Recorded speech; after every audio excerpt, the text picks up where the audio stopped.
This channel does not promote any violent, harmful, or illegal activities. All content provided by this channel is meant for an educational purpose only. Brought to you by V-Guard, co-powered by Sensodyne ও ভিমল বলো কথা কেশরী। নমস্কার, আপনারা দেখছেন TV9 Bangla. আমি শুভজিৎ রয়েছি আপনাদের সঙ্গে। আজ দ্বিতীয় দফার ভোট গ্রহণ ইতিমধ্যেই শুরু হয়ে গিয়েছে। ভোট শুরুর আগেই কিন্তু ইতিমধ্যে নির্বাচন কমিশনে 17টা অভিযোগ জমা পড়েছে বলে খবর পাওয়া যাচ্ছে। আজ সকাল 7টা পর্যন্ত এইসব অভিযোগ জমা পড়ে। 8টি অভিযোগ বালুরঘাট কেন্দ্র থেকেই জমা পড়েছে, আর অধিকাংশ অভিযোগ ইভিএম সংক্রান্ত। আমি একটু ইন ডিটেল জানবো। আমার সহকর্মী সৌরভ গুহ রয়েছেন এই মুহূর্তে আমার সঙ্গে সরাসরি। সৌরভ, এখনো পর্যন্ত যা যা অভিযোগ জমা পড়েছে, জানা যাচ্ছে যে মূলত ইভিএম সংক্রান্তই অভিযোগের সংখ্যা বেশি। এক্স্যাক্টলি কি, ইভিএম বিকল না কাজ করছে না, না অন্যরকম কিছু? আমি একটু বিস্তারিত জানতে চাইব।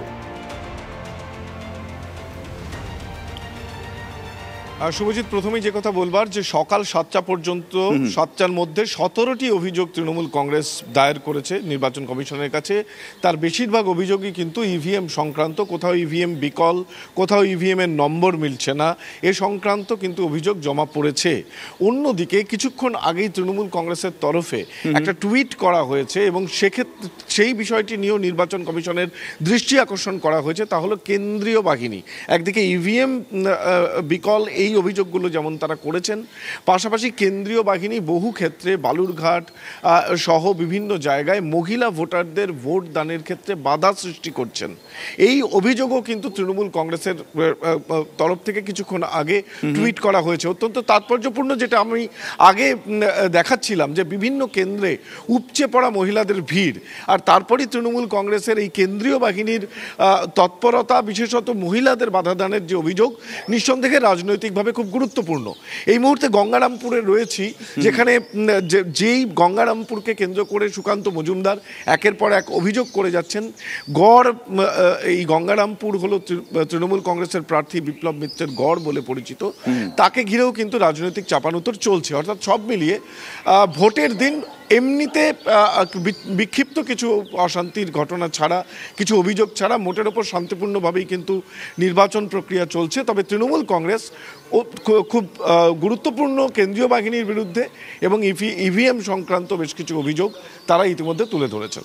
বেশ বেশ, তুমি পরিস্থিতির দিকে নজরে রাখো সৌরভ। অন্যদিকে কেন্দ্রীয় বাহিনী দিয়ে ভোটারদের প্রভাবিত করার অভিযোগও কিন্তু এক্ষেত্রে আসছে, আর এই ক্ষোভ উগরে এক্স হ্যান্ডেলে পোস্ট করেছে তৃণমূল কংগ্রেস। আপনাদের ইন ডিটেল আমরা জানাচ্ছিলাম। বালুরঘাটের হরিরামপুরে ভোটারদের বাধা দেওয়ারও অভিযোগ, রায়গঞ্জের গোয়ালপুকুরে মহিলা ভোটারদের বাধা দেওয়ার অভিযোগ উঠছে। আমি ইন ডিটেল জানবো। আমার সহকর্মী দীক্ষা ভূঁইয়া রয়েছেন আমার সঙ্গে, দীক্ষার সঙ্গে কথা বলবো। এবং দীক্ষা এই মুহূর্তে রায়গঞ্জে রয়েছে। দীক্ষা, সেখানকার পরিস্থিতি কি, আর কারোর সঙ্গে যদি কথা বলা যায়? দেখো, রায়গঞ্জে একটু আগেই এখানকার যে তৃণমূল কংগ্রেস প্রার্থী কৃষ্ণকল্যাণী একটি গুরুতর অভিযোগ করলেন। দেবীনগর GSFF স্কুল যেটা রয়েছে, আমি আমার সহকর্মী কল্যাণকে দেখাতে বলবো, সেই স্কুলে সকাল থেকে দীর্ঘক্ষণ লাইন। বলা হচ্ছে যে এখানে ইভিএম খারাপ শুধু নয়, পার্টিকুলার 2 নম্বর বাটন সেটা এখানে নাকি কাজ করছে না। সরাসরি আমি একটু প্রার্থীকে ধরে তা প্রার্থীর কাছ থেকে জেনে নিতে পারবো। কৃষ্ণদা একটুখানি আপনি যেটা বলছিলেন যে এখানে নাকি পার্টিকুলার একটা বাটন কাজ করছে না, কোন বাটন কাজ করছে? 2 নম্বর বোতাম, যেটা আমার তৃণমূল কংগ্রেসের বোতামটা রয়েছে। ওই স্কুলে আমি গেলাম, ওখানে যে প্রিসাইডিং অফিসার আছে তিনি জানালেন যে, আমি বললাম ভোট প্রক্রিয়া কেন ডিলে হলো, তো বললো 2 নম্বর বোতামটা কাজ করছে। আপনি আরেকটা স্কুলে এসেছেন, দেবীনগর হ্যাঁ, এখানে ভিভিপ্যাট ঠিক মতো করছিল না, আটকে যাচ্ছিল। তো এই ধরনের ছোটো মোটো মানে যান্ত্রিক গণ্ডগোল হচ্ছে। তো আমি ইলেকশন কমিশনকে নিশ্চিত জানাবো, তারা এই ব্যাপারটা যেতে দেখে। দেখো, রায়গঞ্জের তৃণমূল কংগ্রেস প্রার্থী কৃষ্ণকল্যাণী নিজে যেটা অভিযোগ করছেন, কোথাও ইভিএম তো কাজ করছে না, 2 নম্বর পার্টিকুলার বোতাম কিন্তু তিনি 2 জায়গা থেকে অভিযোগ পাচ্ছেন যেখানে কাজ করছে না, এবং ভিভিপ্যাটেও গণ্ডগোল হচ্ছে। আরো একটা পার্টিকুলার অভিযোগ এক্ষেত্রে বলা হচ্ছে যে রায়গঞ্জের গোয়ালপুকুরে সেখানে নাকি মহিলা ভোটারদের বাধা দেওয়া হচ্ছে। এই অভিযোগটা ঠিক কি রকম?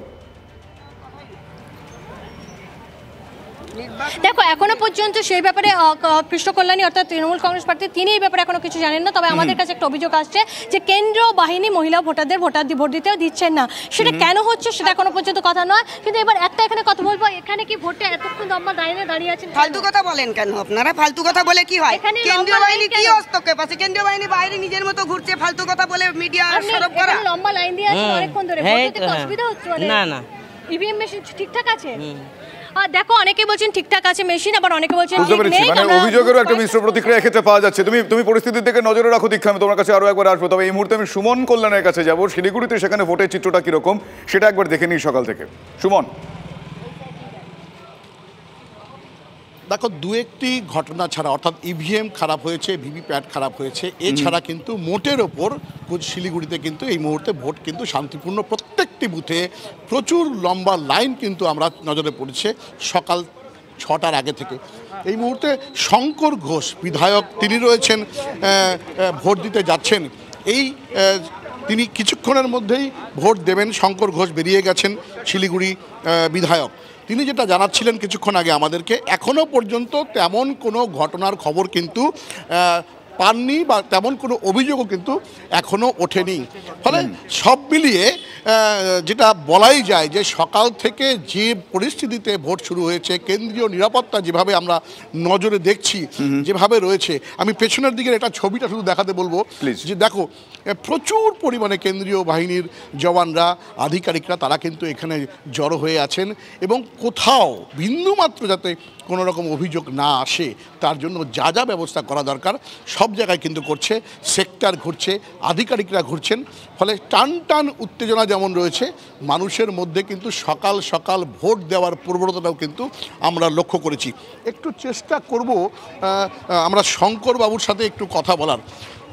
তিনি রয়েছেন এখানে।